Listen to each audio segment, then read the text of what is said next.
In the cold expanse of space, a lone starship loomed like a shadow against the endless void. It was the Obsidian Spire, the flagship of the Vorthic Dominion and home to its ruler, Stylara, the Alien Queen. Her name struck fear across galaxies, for she commanded armies that had crushed countless civilizations without mercy. But tonight, her attention was focused on one small human outpost, tucked away in the farthest reaches of a dying star system. Captain Elias Vane stood at the edge of the crumbling colony, his breath fogging up the visor of his battered helmet. Around him, chaos reigned. Explosions lit up the sky as Vorthic warships rained fire upon the settlement. The air smelled of smoke and desperation. Men and women scrambled to evacuate civilians while others prepared futile defenses. They all knew this fight was hopeless. It was only a matter of time before the Vorthics broke through. Elias tightened his grip on his rifle. He wasn't going down without a fight. As leader of the outpost's defense force, he had sworn to protect these people, not just because it was his duty, but because they were family. Every face here mattered. Every life counted. Yet, even as he barked orders into his comms unit, he felt the weight of inevitability pressing down on him. Reinforcements wouldn't come. There was no escape. When the first wave of Vorthic soldiers breached the perimeter, Elias didn't hesitate. Leading the counterattack, he fought with everything he had. Every ounce of skill, every shred of determination. His team managed to hold them off briefly, but the numbers were overwhelming. One by one, his comrades fell until Elias found himself surrounded, his weapon drained of power. Just as a Vorthic soldier raised its weapon to deliver the final blow, a commanding voice echoed through the battlefield. Enough. The warriors parted, revealing Stylara herself. Unlike the monstrous soldiers under her command, she was strikingly humanoid in appearance, though taller and more regal than any human. Her skin shimmered faintly, like liquid metal catching the light, and her piercing golden eyes seemed to peer straight through Elias's soul. She stepped forward, her long cloak trailing behind her, radiating authority. "You led this resistance," she said, her tone sharp yet curious. It wasn't a question. Elias glared back, refusing to bow or show fear. "If you are looking for surrender, you won't get it from me." A flicker of surprise crossed Stylara's face before she masked it with indifference. Most humans crumbled under her gaze, pleading for mercy. This one intrigued her. Instead of ordering his execution, she signaled for her guards to take him alive. Back aboard the Obsidian Spire, Elias was thrown into a dimly lit cell. Shackles bound his wrists, but nothing could restrain his defiance. When Stylara entered hours later, flanked by armed escorts, she expected anger, or at least fear. What she found instead stunned her. Elias met her gaze head-on, his voice steady despite the bruises marking his face. "Whatever you do to me, you'll never break us. Humanity doesn't bow to tyrants." For the first time in centuries, Stylara felt something stir within her, a spark of admiration mixed with unease. Who was this human who dared to stand against her? And why did his courage leave her so unsettled? Little did either of them know, their encounter would set into motion events neither could have foreseen. Days turned into weeks aboard the Obsidian Spire, and Elias remained a prisoner, confined to a small cell with little more than cold metal walls for company. Yet, despite the harsh conditions, his spirit showed no signs of breaking. Every time Stylara visited him, something she did more often than she cared to admit, he met her with the same unyielding gaze. His defiance intrigued her, gnawing at the edges of her thoughts long after their encounters ended. Stylara had always believed humans were weak, driven by fear and selfishness. But Elias didn't fit that image. She noticed how he shared scraps of food with other prisoners when they went hungry, even though it meant less for himself. How he whispered words of encouragement to those who had lost hope, reminding them that survival was still possible. And most strangely, how he refused to look away whenever she entered the room, staring directly into her eyes, as if daring her to see him not as an enemy, but as a person. One day, during one of her visits, Elias surprised her. "Why do you keep coming here?" he asked, his voice calm but firm. "You've made it clear I'm not leaving this ship alive. So, why bother?" Solara hesitated, caught off guard by his question. She hadn't expected curiosity from him. Not now, not ever. Forcing herself to maintain her composure, she replied, "Because you puzzle me, human. You should be broken by now. Everyone else would be." Elias let out a bitter laugh. "Maybe I'm just harder to break than you think." Her golden eyes narrowed slightly, studying him. There was something in his tone, strength, resilience, and perhaps even a challenge. It unsettled her, not because it threatened her power, but because it forced her to confront doubts she'd buried deep within herself. Was humanity truly as inferior as she'd been taught, or had she simply never taken the time to understand them? Their fragile rapport grew further when disaster struck aboard the ship. A sudden explosion rocked the lower decks, sending alarms blaring throughout the obsidian spire. Chaos erupted as crew members scrambled to contain the damage. Amidst the confusion, Solara discovered that the blast had been caused by sabotage, a failed assassination attempt on her life, orchestrated by rebellious officers who viewed her fascination with Elias as weakness. When the smoke cleared, it was Elias who stepped forward to help. Using knowledge he'd gained from observing the ship's systems during his captivity, he identified a critical flaw in the energy core that could have led to catastrophic failure.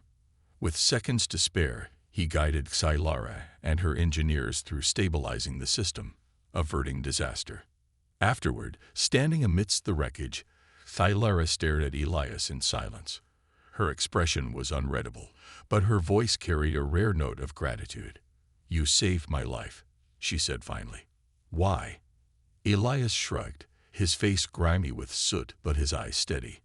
"Not because I like you," he answered bluntly, "but because letting you die wouldn't fix anything. Your people need someone willing to listen, even if that someone is hard to find." For the first time in centuries, Solara felt a pang of guilt. She realized then that Elias wasn't just challenging her authority.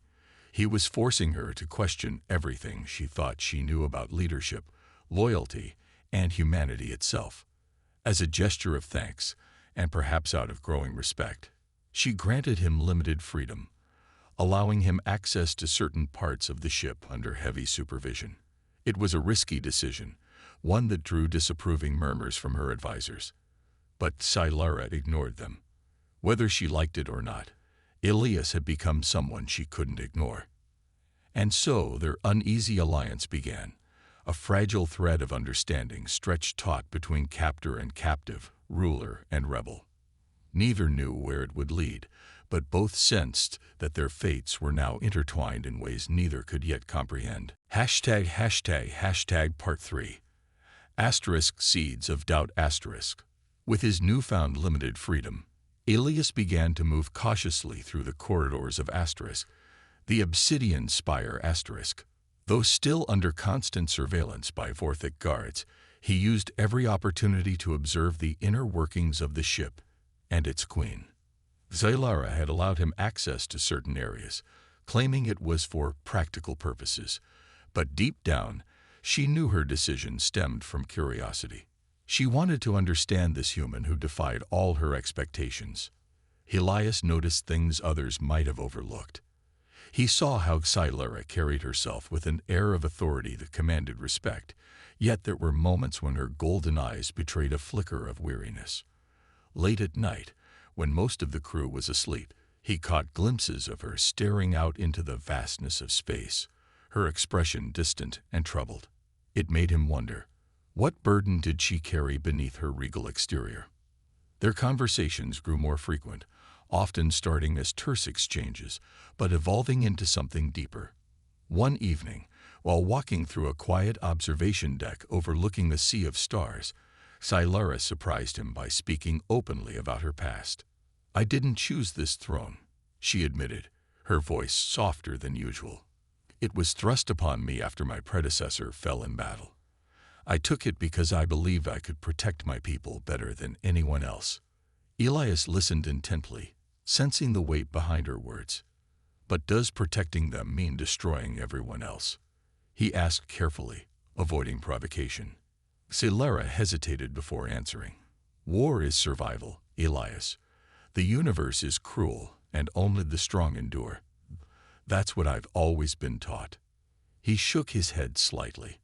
"Survival doesn't have to mean domination. Sometimes strength comes from unity, not conquest."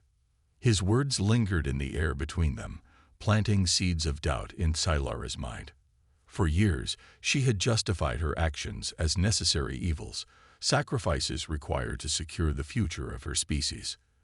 But now, faced with someone who dared to challenge those beliefs, she couldn't ignore the possibility that there might be another way. Meanwhile, tensions aboard the ship continued to rise.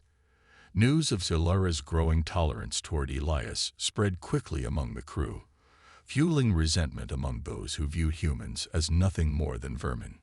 Whispers of rebellion echoed in shadowy corners, and some officers began plotting against her rule.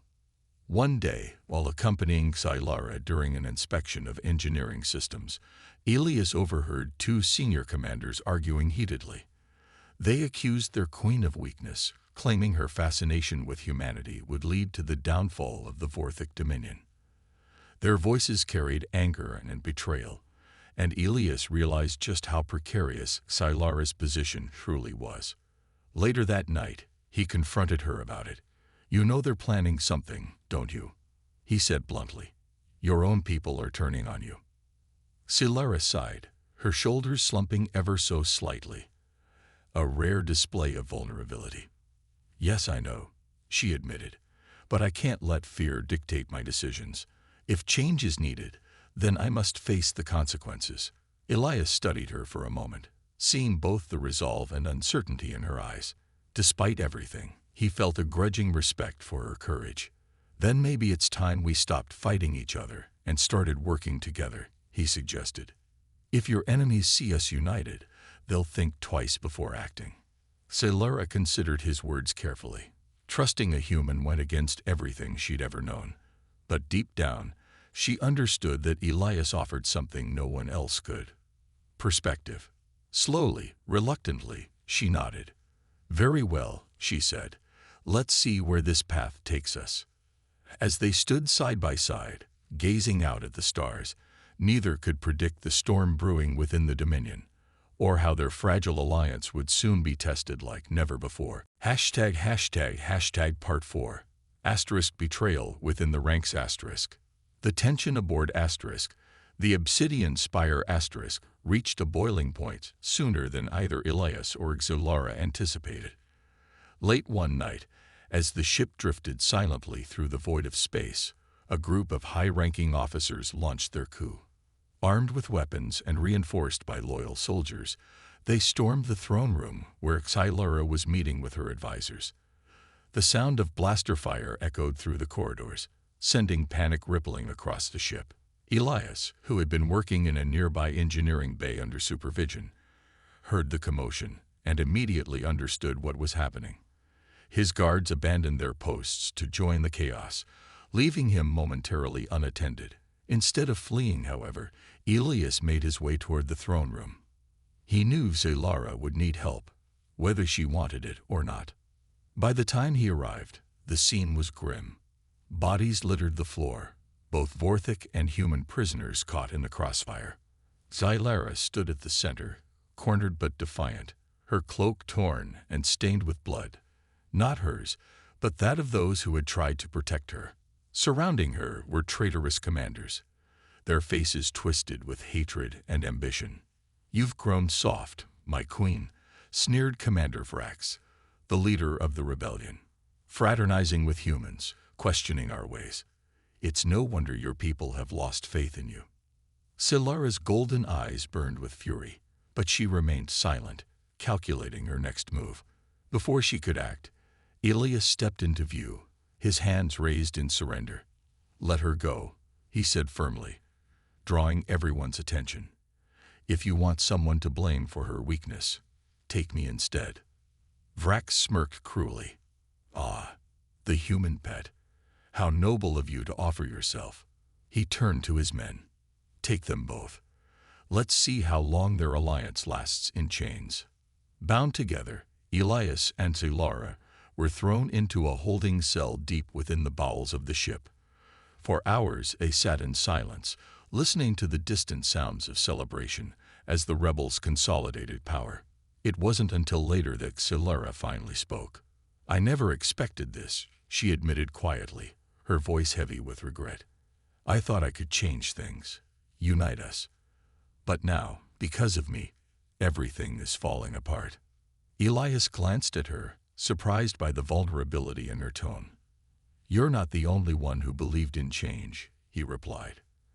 "And if we let them win, then all hope is lost, for both our species." Her gaze met his, searching for answers. "What do you propose?" "We're trapped." A flicker of determination lit up Elias's face. "We fight back. Together." Using scraps of metal from the cell bars and tools smuggled in by sympathetic lower-ranking crew members who still supported Sci-Lara, Elias devised a plan. Over the course of several tense hours, they worked quietly, crafting makeshift weapons and mapping out escape routes in their minds. When the moment came, they struck swiftly and decisively. With precision born of desperation, Elias disabled the first guard to enter the cell, using his own weapon against him. Sci-Lara followed suit, her combat skills proving invaluable as they fought their way through the narrow corridors.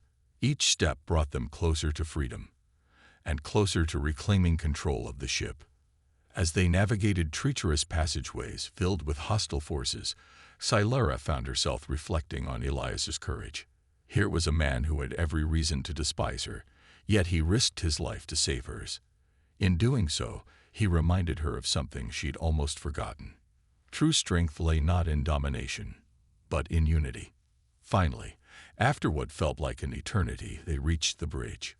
With a final burst of effort, they overpowered the remaining rebels and sealed the doors behind them. Breathing heavily, Sci-Lara took her place at the command console, her authority restored, but only temporarily. "We did it," Elias said, leaning against the wall, exhausted but triumphant. "For now," Sci-Lara replied, her expression grim. "But the real battle begins when we face the rest of the Dominion." Though battered and bruised, they stood side by side once more, ready to confront whatever challenges lay ahead. Their bond had grown stronger through shared struggle, but neither could deny that the road ahead would be fraught with danger and sacrifice. With the bridge secured and the immediate threat neutralized, Sci-Lara wasted no time regaining control of Asterisk, the obsidian spire Asterisk. Her voice echoed through the ship's communication system, calm but commanding. "This is your queen," she declared. "The rebellion has been crushed. Any further acts of treason will be met with swift justice." Her words sent shockwaves throughout the crew. Some hesitated, unsure whether to believe her claim of victory, while others quietly returned to their posts, unwilling to risk punishment. Still, pockets of resistance remained, scattered across the massive vessel. Elias stood by Sci-Lara's side as she issued orders, his presence a silent reminder that unity, even between former enemies, could achieve the impossible. But reclaiming power wasn't just about brute force. It required strategy. Using data crystals stolen from the rebels, Elias uncovered evidence of corruption within their ranks. The coup leaders had embezzled resources meant for the Dominion's citizens, hoarding wealth and power for themselves. This revelation was a weapon Sci-Lara couldn't ignore. "We expose them," Elias suggested, his tone firm. "Show your people the truth. If they see these traitors for what they are, they'll rally behind you." Sci-Lara nodded slowly, weighing the risks. Publicly airing the rebels' crimes would weaken their hold on the crew, but it might also reveal her own vulnerabilities. Could she afford to appear fallible in front of her subjects? After a moment's hesitation, she made her decision. Trusting Elias's instincts, she broadcasted the damning evidence to every screen and speaker aboard the ship. The impact was immediate. Shock rippled through the crew as they watched recordings of the rebel commanders plotting against Sci-Lara. not out of loyalty to the Dominion, but out of greed and ambition. Murmurs of outrage spread, and many who had doubted their queen began to question where their true allegiance lay. Meanwhile, Xylara faced another dilemma: how to handle the captured rebels. Justice demanded retribution, yet something inside her resisted the idea of executing them outright. Turning to Elias, she asked, "What would you do?" He considered her question carefully before answering. Punishment won't fix everything. Sometimes mercy speaks louder than vengeance. Show them, and everyone else, that you're willing to change. Her golden eyes searched his face, finding only sincerity. For the first time, she realized that forgiveness didn't mean weakness. It meant strength. In a public address, she announced leniency for the lower-ranking conspirators, offering them a chance to redeem themselves by serving the Dominion faithfully. Only the ringleaders, like Commander Vrax, were sentenced to exile, a fate worse than death for those accustomed to luxury and authority. As order slowly returned to the ship, whispers of admiration for Xylara began to circulate among the crew. She was no longer seen merely as a ruthless ruler, but as someone capable of growth and compassion. Yet, not all reactions were positive. News of her alliance with Elias, and her willingness to listen to human ideas, sparked outrage beyond Asterisk, the Obsidian Spire Asterisk. Across the Vorthic Dominion, factions loyal to tradition condemned her actions, labeling her a traitor to her species. Despite the backlash, Xylara refused to back down. With Elias at her side, she began drafting plans for a historic ceasefire with humanity. It was a bold move, one that could cost her throne, or save countless lives. As they worked together late into the night, their bond deepened further, built on mutual respect and shared purpose. Elias couldn't help but marvel at the transformation he saw in Xylara. The once unyielding queen now listened, questioned, and adapted, a stark contrast to the figure who had first captured him. And though he knew their paths would eventually diverge, he felt grateful to have played a part in her journey. For now, however, their focus remained on survival. The galaxy was vast and unforgiving, and peace would not come easily. But as long as they stood together, neither feared the battles ahead. The announcement of a ceasefire between the Vorthic Dominion and humanity sent shockwaves across the galaxy. For centuries, the two species had been locked in an endless cycle of war, hatred, and destruction. Now, Xylara stood before representatives from both sides, her voice steady as she outlined the terms of the agreement. "This is not surrender," she declared. "It is survival, for all of us." Elias watched from the sidelines, his heart pounding with a mix of pride and apprehension. He had played a crucial role in crafting the treaty, advocating for shared technology and resources to rebuild devastated worlds. Yet he knew that peace would not come easily. Decades of bloodshed had left deep scars on both sides, and trust would take time to grow. Among humans, reactions were mixed. Some hailed the treaty as a miracle, a chance to heal wounds and forge a brighter future. Others saw it as betrayal, accusing Elias of siding with the enemy. Protesters gathered outside government buildings, holding signs that read asterisk "No deals with tyrants" asterisk and asterisk "Betrayed by our own." Asterisk, despite the backlash, Elias remained steadfast, addressing crowds and media outlets to explain the necessity of cooperation. Meanwhile, within the Vorthic Dominion, opposition to Xylara's decision was fierce. Traditionalists branded her a traitor, claiming she had abandoned their values for the sake of human weakness. Assassination attempts became more frequent, forcing her to travel under heavy guard. Yet, through it all, she refused to waver. "We cannot keep fighting," she told her advisors during one heated meeting. "If we do, we'll destroy ourselves and them." As tensions simmered, Elias and Xylara worked tirelessly to bridge the gap between their peoples. They organized joint missions to repair damaged colonies, pairing human engineers with Vorthic technicians. In these small acts of collaboration, something remarkable began to happen. Friendships formed, misunderstandings gave way to curiosity, and fear slowly transformed into respect. One evening, after a particularly grueling day of negotiations, Elias found Solara standing alone on a balcony overlooking Earth, a planet she had once sought to conquer. Its blue-green surface shimmered beneath the stars, a stark reminder of everything they had fought for. "It's beautiful," she said softly, breaking the silence. "It is," Elias agreed, stepping closer. "And fragile. Like this piece." Solara turned to him, her golden eyes filled with emotion. "Do you think we can make it last?" He hesitated, then nodded. "I don't know. But if anyone can pull it off, it's you." Her lips curved into a faint smile, though sadness lingered in her expression. "You've changed me, Elias. I never imagined I'd say those words. But thank you." The moment hung between them, heavy with unspoken feelings. Both knew their bond went beyond duty or politics. It was real, profound, and bittersweet. But neither could ignore the truth. Their responsibilities lay elsewhere. Solara belonged to her people, just as Elias belonged to his. In the weeks that followed, the first signs of progress emerged. Shared agricultural projects brought food to starving populations, while medical exchanges saved countless lives. Slowly, the galaxy began to heal.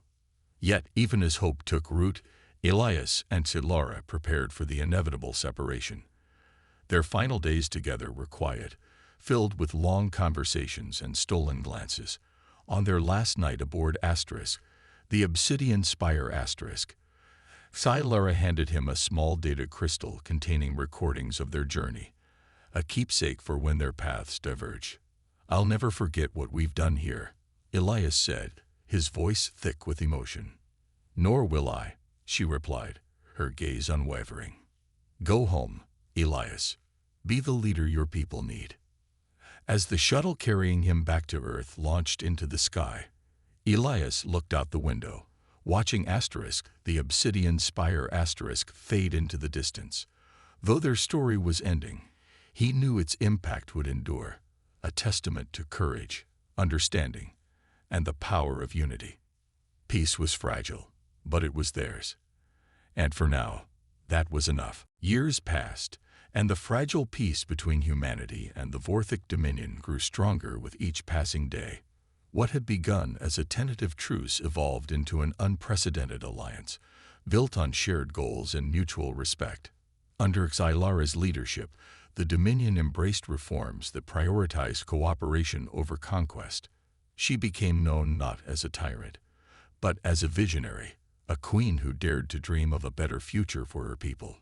Elias, too, left his mark on history. Returning to Earth as a hero, he dedicated himself to fostering understanding between the two species. His memoirs, written in simple yet powerful prose, became required reading across galaxies, chronicling the journey from war to peace. Through his words, readers glimpsed the courage it took to stand against hatred and the sacrifices made along the way. Though their paths rarely crossed after their parting, Elias and Solara remained connected through letters exchanged during diplomatic summits. Their correspondence was formal at first, filled with updates about progress and challenges. Over time, however, it softened, revealing glimpses of the deep bond they still shared. One such letter arrived on a quiet morning aboard Asterisk, the Obsidian Spire Asterisk. Solara read it in her private chambers, her golden eyes tracing the familiar handwriting. "The seeds you planted are growing," Elias wrote. "Children born after the ceasefire know only peace. They will carry our legacy forward." She smiled faintly, folding the letter carefully and tucking it away. It wasn't easy ruling a changing empire. There were days when resistance from within threatened to undo everything she had worked for. But moments like this reminded her why she persevered. The courage Elias had shown, that unwavering belief in possibility, had inspired her to become someone greater than she ever imagined. On Earth, Elias stood before a crowd gathered to celebrate the 10th anniversary of the treaty. Behind him loomed a monument dedicated to those who had fought for peace, its surface etched with names from both species. At its center was an inscription, "Asterisk Courage Changes Worlds." Asterisk. As he spoke, his voice carried pride and gratitude. "We didn't achieve this alone," he said, gazing out at the sea of faces. "It took sacrifice, understanding, and trust. And though we may never see eye to eye on everything, we've proven that unity is possible, even in the darkest times." Far away, aboard her ship, Scylla watched a live broadcast of the ceremony. Seeing Elias address the crowd stirred emotions she thought she'd buried long ago. He looked older now, his hair streaked with gray, but his spirit burned as brightly as ever. In that moment, she realized something profound. Their story wasn't just about two individuals, it was about hope. About choosing to believe in something better, even when the odds seemed insurmountable. Decades later, historians would look back on this era as a turning point in galactic history. The alliance forged by Scylla and Elias led to advancements in technology, medicine, and exploration, benefiting countless lives. Humanity and the Vortex, once bitter enemies, stood side by side as equals, united by a common purpose. And while neither Scylla nor Elias lived to see the full extent of their legacy, their impact endured. Across stars and planets, stories of their courage were told and retold, inspiring generations to come. A queen who chose compassion over domination. A soldier who refused to surrender his humanity, even in captivity. In the end, their greatest victory wasn't written in treaties or monuments. It was etched into the hearts of those who believed in the power of change. For in the vastness of space, where darkness often seemed infinite, their courage had sparked a light that refused to fade. It was proof that even in the harshest corners of the universe, hope could emerge and transform everything.